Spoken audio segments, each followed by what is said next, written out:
సింగరేణి కార్మికులకు రాష్ట్ర ప్రభుత్వం దసరా బోనస్లు ప్రకటించింది. లాభాలలో 34% కార్మికులకు పంచాలని సర్కార్ నిర్ణయించింది. ఒక్కో కార్మికుడికి 1,95,610 రూపాయలు చెల్లించనున్నట్లుగా డిప్యూటీ సీఎం బట్టి విక్రమార్క వెల్లడించారు. ఈ సందర్భంగా ఆయన మాట్లాడుతూ సింగరేణి తెలంగాణకు ఆత్మ లాంటిదని అన్నారు. 100 ఏళ్లకు పైబడి ఉన్న సింగరేణికి తమ ప్రభుత్వం అత్యంత ప్రాధాన్యత ఇస్తుంది అన్నారు. గత ప్రభుత్వం నిర్లక్ష్యం వల్ల సింగరేణి 2 కోల్ బ్లాక్స్ ను కోల్పోయిందని విమర్శించారు. సింగరేణి కాలరీస్ తెలంగాణ రాష్ట్రానికి ఉన్నటువంటి అతిపెద్ద ప్రభుత్వ రంగ సంస్థ.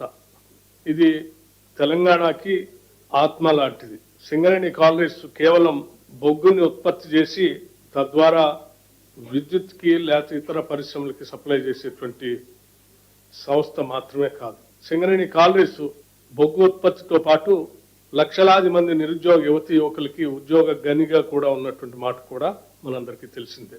100 సంవత్సరాల పైబడి ఉన్నటువంటి సింగరేణి స్థాపించిన సింగరేణి సంస్థని కాంగ్రెస్ ప్రభుత్వం, రాష్ట్ర ముఖ్యమంత్రి రేవంత్ రెడ్డి గారి నాయకత్వంలో ఉన్నటువంటి ఇందిరమ్మ ప్రభుత్వం, ప్రజాప్రభుత్వం అత్యంత ప్రతిష్టాత్మకమైనటువంటి ప్రభుత్వ రంగ సంస్థగా చూస్తూ దీని అభివృద్ధి కోసం, అట్లాగే దీనిలో పనిచేసే కార్మిక సోదరులు అందరి సంక్షేమం కోసం నిరంతరం ఆలోచన చేస్తూ ముందుకు పోతా ఉన్నాం.